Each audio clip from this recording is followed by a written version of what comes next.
शादी के अगले ही दिन तितली को उसका पति छोड़कर विदेश चला गया और फिर कभी वापस नहीं लौटा। इस अकेलेपन को दूर करने के लिए तितली ने अपने घर में ही एक होम स्टे खोल लिया। तभी वहां पर एक गेस्ट आता है और शादीशुदा होने के बावजूद तितली को उससे प्यार हो जाता है। वो फिर से नए सिरे से जीने के सपने देखने लगती है। लेकिन जब ये सच सबके सामने आएगा तो क्या होगा? क्या कोई उसके प्यार को अपनाएगा या फिर से उसका दिल टूट जाएगा? देखेंगे आज की कहानी में। कहानी की शुरुआत एक बंगाली परिवार से होती है। दुर्गा पूजा आने वाली है, इसलिए सुबह सुबह रेडियो पर महल्या का गाना बज रहा होता है। बिल्लू नाम का एक लड़का नहा धोकर तितली के पास आता है और कहता है कि उसके मामा अप्रतिम रॉय ने इस बार पूजा के सारे खर्चे की जिम्मेदारी उसे दे दी है। वो तितली से मिठाई के लिए पैसे मांगता है, लेकिन तितली उसे समझाती है कि बाहर से मिठाई लाने की जरूरत नहीं, क्योंकि उसने मोहल्ले की दुकान पर पहले से ही ऑर्डर दे रखा है। साथ ही वो अप्रतिम रॉय मतलब जो उसके ससुर हैं, उन्हें मिठाई लाने से मना करती है क्योंकि उनका शुगर बढ़ा हुआ है। वो उनके लिए घर पर ही खीर बनाएगी। नहाने के बाद तितली अपनी सहेली रोहिणी से फोन पर बात करती है। रोहिणी उसे समझाती है कि तू ये सब कैसे झेल रही है। तेरी शादी हुई और कुछ ही दिन बाद तेरा पति तुझे छोड़कर चला गया। आज तक उसका कोई अता पता नहीं है। तू अब भी उस परिवार के लिए खाना बनाती है, उनकी देखभाल करती है। इससे अच्छा तो तू अपने मामा के घर चली जा।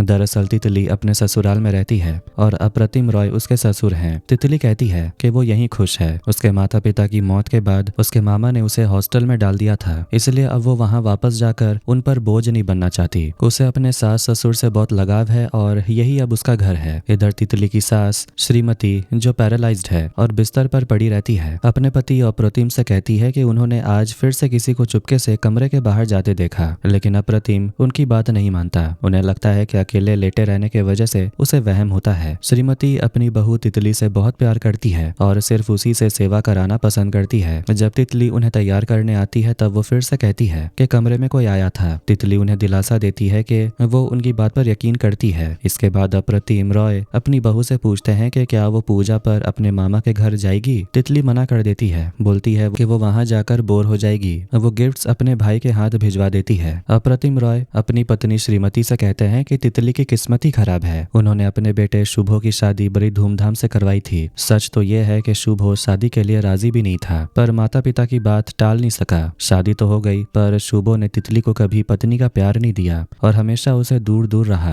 कुछ महीने बाद वो फोटोग्राफी के काम का बहाना देकर विदेश चला गया। उसने कहा कि उसका कोई ठिकाना पक्का नहीं है, इसलिए वो पहले रहने का इंतजाम करेगा और फिर तितली को बुलाएगा। उसने ये भी कहा था कि वो उसे फोन ना करे, सिर्फ ईमेल करे। पर कई साल बीत गए, शुभो ना लौटा और ना ही उसने कोई कांटेक्ट किया। अपने बेटे की इस हरकत पर सास ससुर बहुत शर्मिंदा थे और तितली को बहुत प्यार देते थे। उन्होंने उसे पूरी आजादी दे रखी है। तितलीपन का अकेलेपन दूर करने के लिए उन्होंने घर में होम स्टे शुरू करने की इजाजत दी, क्योंकि उनका घर बहुत बड़ा है और रहने वाले सिर्फ 4 लोग। आज ही उनका पहला गेस्ट आने वाला है। अप्रतिम अपने नौकर कनाई को बुलाकर पूजा के लिए बनी मूर्ति के माथे पर सोने का तिलक लगाने को बोलते हैं। तभी अचानक तेज आंधी तूफान आने लगता है। तितली छत पर सूखे कपड़े लेने दौड़ती है। नीचे बिल्लू मंडप के पास टहल रहा था। जब कनाई ने उसे वहां आने का कारण पूछा तो बिल्लू उस पर भड़क गया और बोला, ये मेरा घर है और मैं कहीं भी रहूं, तुम अपना काम करो। इसी बीच उनके होमस्टे का पहला गेस्ट मेघदूत घर पहुंच जाता है। छत से उतरते ही तितली की मुलाकात उससे होती है। वो समझ जाती है कि यही उनका गेस्ट है, इसलिए वो उसका अच्छे से स्वागत करती है और बिल्लू से कहकर उसके कमरे तक पहुंचा देती है। बिल्लू को मेघदूत का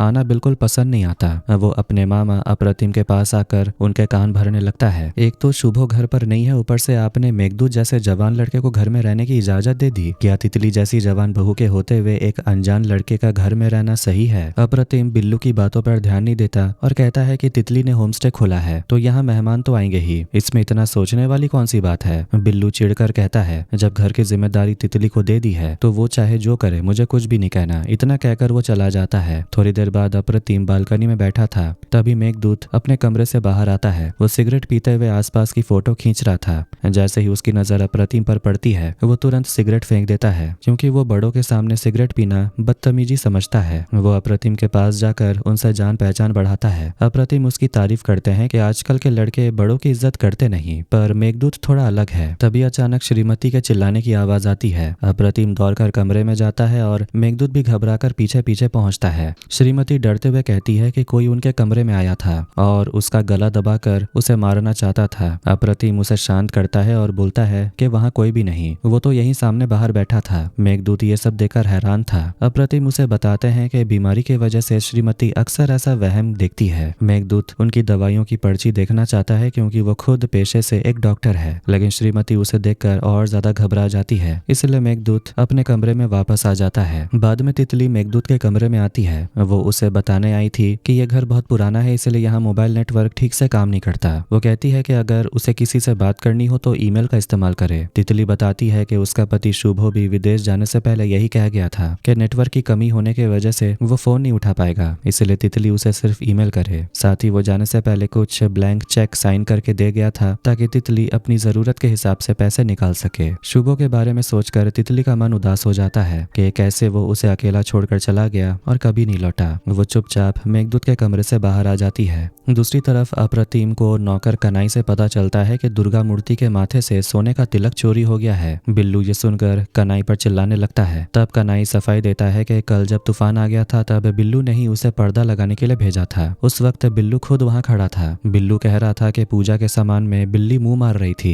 लेकिन कनाई को वहां कोई बिल्ली नहीं दिखी और न ही सोने का तिलक मिला। बिल्लू और ज्यादा गुस्सा हो जाता है, पर अप्रतिम उसे शांत करते हैं। वो बोलते हैं कि इतने सालों में ऐसा कभी नहीं हुआ, जरूर यह किसी बड़ी मुसीबत का इशारा है। वो इस बात को ज्यादा न बढ़ाते हुए दुकान से नया तिलक मंगवाने का आदेश देते हैं। अगली सुबह तितली फोन पर बात करते हुए छत पर जाती है। वहां उसे मेघदूत मिलता है। तितली उसे पूछती है क्या उसे घर पसंद आया। मेघदूत कहता है घर बहुत खूबसूरत है और उसे अपने एक दोस्त से कोलकाता की पुरानी हवेलियों के बारे में बहुत सुना था। तितली बताती है ये घर भी करीब 150 साल पुराना है। बातों बातों में मेघदूत बताता है कि वो डॉक्टर तो है ही, पर अपने एक दोस्त के साथ रहते रहते उसे फोटोग्राफी का शौक हो गया। मेघदूत कहता है उसका जन्म विदेश में हुआ था और बचपन के बाद कभी कोलकाता नहीं आया। तितली को हैरानी होती है कि कोलकाता न आने के बावजूद वो इतनी अच्छी बंगाली कैसे बोल लेता है। मेघदूत बताता है कि उसकी माँ घर पर बंगाली बोलने को लेकर काफी सख्त थी, इसलिए वो अपनी भाषा नहीं भूला। फिर तितली उसे बताती है कि घर में पूजा चल रही है, इसलिए घर वाले अभी सिर्फ शाकाहारी खाना खाएंगे। वो कहती है कि वो उसे बताना भूल गई थी, इसीलिए वो उसके लिए अलग से मछली या मांस का इंतजाम कर देगी। मेघदूत कहता है कि उसके लिए अलग से मांसाहारी खाना बनाने की जरूरत नहीं है, उसे तो पूजा और उसके रीति रिवाज बहुत पसंद है। उसने कभी अपनी आंखों से दुर्गा पूजा नहीं देखा, पर अपने दोस्त से इसके बारे में बहुत सुना है। जब वो पूजा की बातें करता है तो तितली हंसने लगती है क्योंकि वो षष्ठी को गलत तरीके से बोल रहा था। तितली उसकी गलती सुधारती है और उसे समझाती है कि पूजा के हर दिन क्या क्या होता है। मेघदूत पूछता है कि आसपास कोई पुराना कॉफी हाउस है। तितली कहती है कि बहुत पुराने तो दूर हैं, पर मोहल्ले में कुछ अच्छे कॉफी हाउस हैं। वो कहती है कि गूगल मैप देखकर तुम जा सकते हो, या समय पर वो खुद या बिल्लू उसे ले जाएगा।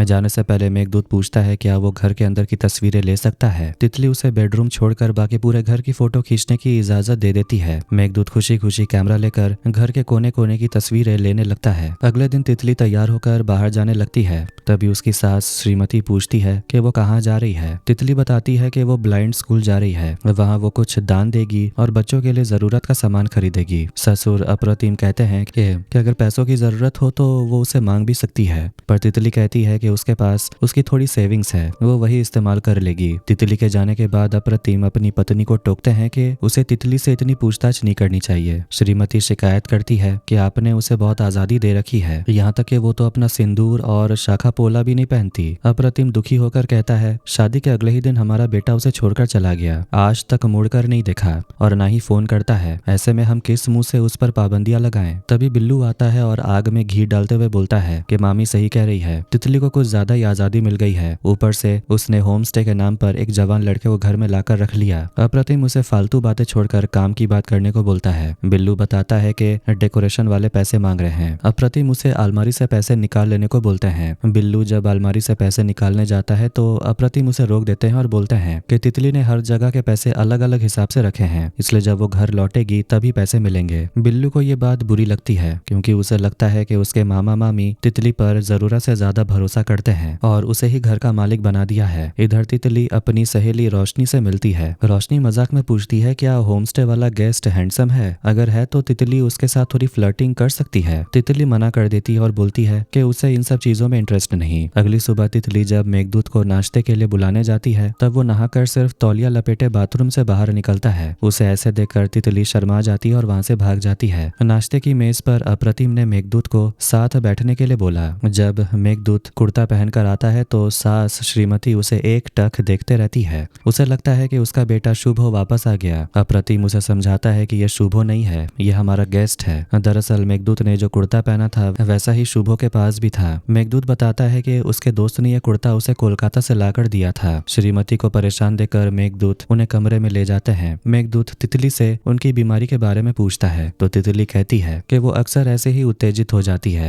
नाश्ता करते हुए मेघदूत जिम जाने की बात करता है। तितली इस पर हंसते हुए कहती है, आप तो बंगाली के नाम पर कलंक हैं। जो बंगाली पूरी सब्जी खाकर जिम जाने की बात सोचे वो कैसा बंगाली। दोनों साथ में हंसने लगते हैं। मेघदूत उससे कोलकाता की ऐसी जगह के बारे में पूछता है जो सिर्फ पूजा में नहीं बल्कि हमेशा सुंदर दिखती हो। तितली कहती है कि कोलकाता का हर कोना खूबसूरत है। बाद में अप्रतिम फ्रिज से छुपाई हुई मिठाई खाने की कोशिश करता है। तभी मेघदूत उन्हें पकड़ लेता है। वो कहता है कि डायबिटीज में मिठाई खाना ठीक नहीं। अप्रतिम हैरान होकर पूछता है, तुम्हें कैसे पता मुझे डायबिटीज है। मेघदूत बात संभालते हुए कहता है, दीवारों के भी कान होते हैं, मैंने किसी को बात करते सुना था। शाम को मेघदूत छत पर बैठा था, तभी तितली वहां आती है। मेघदूत कहता है उसे यह छत और ऊपर बना छोटा सा कमरा बहुत पसंद है। तितली उसे उस कमरे में ले जाती है जहाँ बहुत सारी पुरानी पतंगे रखी हुई थी। तितली पूछती है कि आपको पतंग उड़ाना आता है। मेघदूत हाँ कहता है तो तितली उसे एक पतंग देती है। इसी बीच सास श्रीमती मूर्ति देखने की जिद करती है तो नौकरानी मालती उन्हें नीचे ले जाती है। तभी मेघदूत की पतंग कटकर श्रीमती के पास गिरती है, जिसे देखकर उन्हें फिर से अपने बेटे शुभो की याद आती है और वो घबरा जाती है। छत पर तितली को पतंग उड़ाना नहीं आता था, इसलिए मेघदूत उसे सिखाने लगता है। पतंग उड़ाते समय मेघदूत का हाथ तितली के हाथ को छूता है। तितली को बहुत अजीब और अलग महसूस होता है क्योंकि शुभो के साथ शादी होने के बावजूद शुभो ने उसे कभी छुआ तक नहीं। मेघदूत का नजदीक आना तितली के दिल में नई भावनाएं जगा देता है। तभी अप्रतिम और बिल्लू काम देखने छत पर आते हैं और तितली को मेघदूत के इतने करीब देख लेते हैं। ससुर को यह सब अच्छा नहीं लगता और वो चुपचाप वहां से चले जाते हैं। बातों बातों में मेघदूत पूछता है कि इस कमरे में इतनी सारी पतंगे किसकी हैं। तितली बताती है ये उसके पति शुभो की है। ये सुनते ही मेघदूत का चेहरा उतर जाता है। उसकी सारी खुशी गायब हो जाती है और वो अपने कमरे में जाकर रोने लगता है। वो एक पुरानी किताब के अंदर से शुभो और तितली की शादी की फोटो निकालता है और उसे आग में जला देता है। वो तितली की बातें सुनकर इतना दुखी क्यों हुआ, इसका राज जल्द खुलेगा। इधर तितली को मेघदूत पसंद आने लगा था क्योंकि उसके आने से उसका अकेलापन दूर हो गया था। वो शुभो की तस्वीर देखकर उसे माफी मांगती और सोचती है कि क्या वो उसे धोखा दे रही है। दूसरी तरफ सास श्रीमती फिर चिल्लाती है कि किसी ने उसकी अलमारी खोली है, पर हर बार की तरह उसकी बात पर कोई भी यकीन नहीं करता।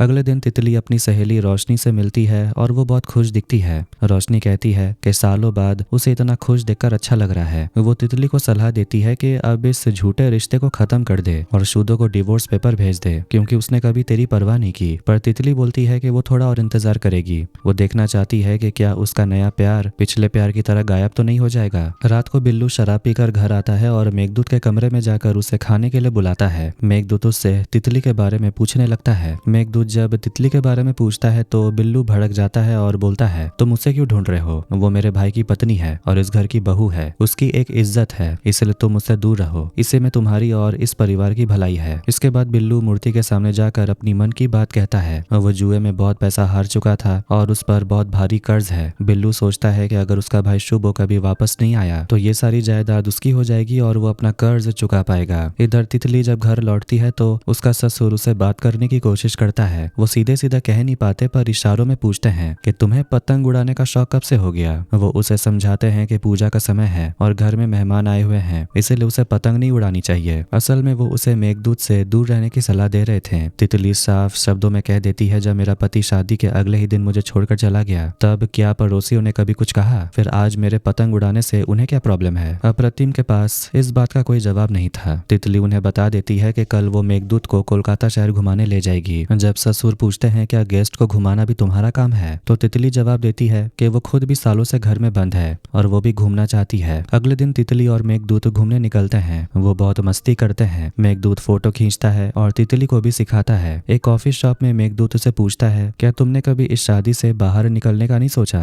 शुभो तो तुमसे बात भी नहीं करता। तितली कहती है, शायद मेरी किस्मत ही खराब है, मैं जिसके करीब जाना चाहती हूँ वो मुझे छोड़ देता है। मेरा पहला प्यार भी चला गया। फिर जब शुभो का रिश्ता आया तो मैंने अपने मामा मामी पर बोझ नहीं बनना चाहती थी, इसलिए मैंने हाँ कर दी। मुझे नहीं पता था कि जिंदगी ऐसी हो जाएगी। मेघदूत पूछता है, क्या शादी से पहले उसकी शुभो से बात नहीं हुई थी? तितली बताती है, वो सिर्फ एक बार मिले थे और उसे शुभो पसंद आ गया, इसलिए उसने शादी की थी। बातों बातों में मेघदूत तितली को संभालने के लिए उसका हाथ पकड़ लेता है, जिससे तितली थोड़ी झिझक महसूस करती है। घर लौटने पर तितली को बहुत अच्छा लग रहा था क्योंकि सालों बाद वो आजाद महसूस कर रही थी। तभी अचानक सास के चिल्लाने की आवाज आती है। वो बिस्तर से नीचे गिर गई थी। उन्होंने बताया कि किसी ने उसे धक्का दिया है। वो हर दिन किसी को कमरे में आकर अलमारी खोलते देखती थी और जब आज उसने उसे पकड़ा तो उसने उन्हें धक्का दिया। मेघदूत ने उनके शरीर पर चोट के निशान देखकर कहा कि उन्हें वाकई में धक्का दिया गया है। जांच करने पर पता चला कि अलमारी से सजावट के पैसे और श्रीमती की अंगूठी गायब है। तितली ने बताया कि इस कमरे में सिर्फ बिल्लू और नौकरानी मालती ही आते हैं। कड़ाई से पूछने पर मालती डर गई और उसने सच उगल दिया कि बिल्लू के कहने पर ही उसने अलमारी से सामान निकाला था। अप्रतिम अपने भांजे बिल्लू पर बुरी तरह भड़क जाते हैं। बिल्लू कहता है कि आपने मेरे लिए कुछ नहीं किया, इसलिए मुझे चोरी करनी पड़ी। अप्रतिम उसे याद दिलाते हैं कि उन्होंने उसे बेटे की तरह पाला, उसे पढ़ाई और दुकान के लिए पैसे दिए, पर उसने सब जुए में उड़ा दिया। यहाँ तक कि मूर्ति का सोने का तिलक भी बिल्लू नहीं चुराया था। अप्रतिम उसे पुलिस की धमकी देकर घर से निकल जाने को बोलता है। इसी बीच मेघदूत ससुर को टोकता है और बोलता है कि आपने श्रीमती की बात पर यकीन न करके और उन्हें सिर्फ नींद की दवाई देकर बड़ी गलती की। उन दवाइयों ने उनकी हालत और बिगाड़ दी है। बिल्लू भी बाद में अपनी गलती मान लेता है और अपनी मामी और मामा के प्यार को देखकर बहुत इमोशनल होता है। वो सुधरने का वादा करता है। इधर पूजा शुरू हो जाती है। अष्टमी की रात को मेघदूत तितली को बाहर बुलाता है और कहता है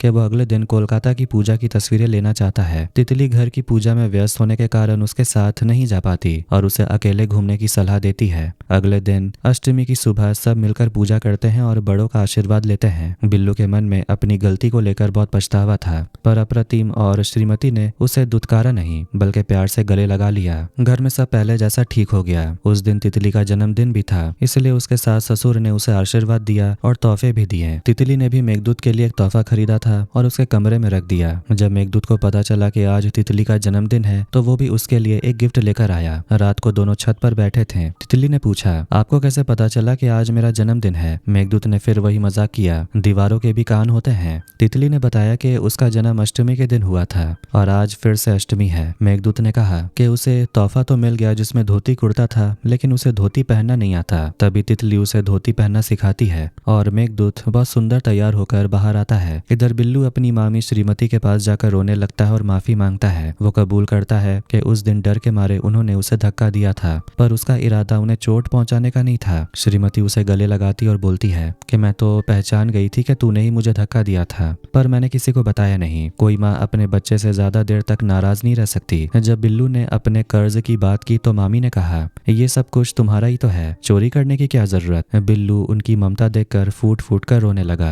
अगले दिन नवमी की पूजा शुरू हुई। जब मेघदूत धोती कुर्ते में पूजा मंडप में आया तो ससुर अप्रतिम उसे एक टक देखते रह गया। उन्हें मेघदूत में अपने बेटे शुभो की झलक दिखाई दे रही थी। शाम को सास श्रीमती ने तितली से कहा, बहू तो एक बार शुभो से बात करने की कोशिश कर, तेरे ससुर उसे बहुत नाराज हैं, पर अंदर ही अंदर उसे बहुत याद करते हैं। तितली रोते हुए बोलती है, मामी हम सब तो उससे बात करना चाहते ही हैं, पर शुभो ही है जो हमसे बात नहीं करना चाहता। उसने खुद हमसे नाता तोड़ लिया। इतना कहकर वो रोते हुए वहां से चली जाती है। ये सुनकर श्रीमती बहुत दुखी होती है, पर वो भी तो मजबूर थी। तितली और उसकी सहेली रोशनी बाहर पूजा घूमने जाती है। रोशनी उसे खुश देखकर कहती है कि उसे अब हमेशा ऐसे ही खुश रहना चाहिए। तितली डरते हुए बोलती है, मुझे डर लगता है कि कहीं यह खुशी भी छीन ना जाए, क्योंकि मैंने जिससे भी चाहा वो मुझे छोड़कर चला गया। रोशनी उसे हिम्मत देती है कि वो अपनी दिल की बात मेघदूत को बता दे, वरना देर हो जाएगी। घर लौटकर तितली मेघदूत को अपने कमरे में बुलाती है और दरवाजा बंद कर देती है। मेघदूत थोड़ा सा अनकंफर्टेबल महसूस करता है।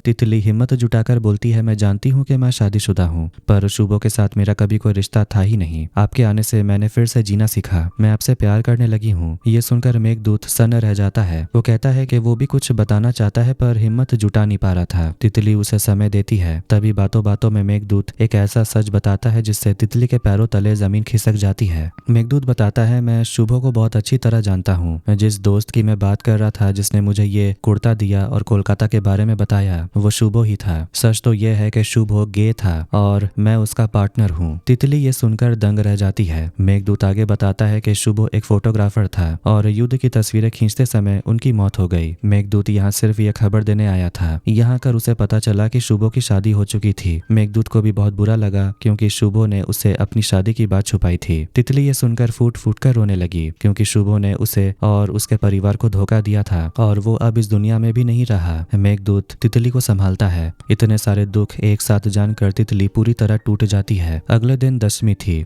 जब सारी औरतें सिंदूर खेलने के लिए इकट्ठा होती हैं। सब तितली का इंतजार कर रहे थे। तभी वो सफेद साड़ी पहनकर बाहर आती है और सबको बताती है कि आज उनके घर में सिंदूर खेला नहीं होगा। सबके जाने के बाद ससुर अप्रतिम पूछते हैं कि उसने सफेद साड़ी क्यों पहनी है। तब तितली हिम्मत जुटाकर सबको कड़वा सच बताती है। मेघदूत उसे रोकने की कोशिश करता है पर तितली कह देती है कि अब सच बताने का सही समय है। वो सबको शुभो की मौत की खबर देती है। वो ये भी बताती है कि मेघदूत ही शुभो का पार्टनर है। शुभो गे था, इसलिए उसने कभी तितली को पत्नी के रूप में कभी अपनाया ही नहीं और विदेश चला गया। शुरुआत में किसी को यकीन नहीं आता। तब मेघदूत वो त्रिशूल दिखाता है जो शुभो की माँ ने उसे अपनी पत्नी के लिए दिया था, पर शुभो ने वो मेघदूत को दे दिया। ये घर वाले देखकर फूट फूट कर रोने लगते हैं। उन्हें समझ आता है कि शुभो समाज के डर से कभी अपनी असलियत नहीं बता पाया और सबको दुख दे गया। कुछ समय बीत जाता है। मेघदूत भी कोलकाता में उन्हीं के साथ रहने लगता है। तितली अपने सास ससुर की सेवा करती है क्योंकि बेटे की मौत की खबर उन्हें पूरी तरह तोड़ चुकी थी। तितली अब उन्हें सास ससुर नहीं बल्कि अपना माता पिता मानती है और उनके साथ रहकर होम स्टे चलाती है। कहानी में एक नया मोड़ तब आता है जब दिवाली के दिन एक नया गेस्ट आता है। उसे देखते ही तितली हैरान होती है। वो गेस्ट कोई और नहीं बल्कि तितली का पहला प्यार प्रीतम था। प्रीतम आर्मी में था और युद्ध पर जाने से पहले उसने तितली से रिश्ता तोड़ लिया था। वो नहीं चाहता था कि अगर उसे कुछ हो जाए तो तितली अकेली रह जाए, लेकिन किस्मत ने उन दोनों को फिर से मिला दिया।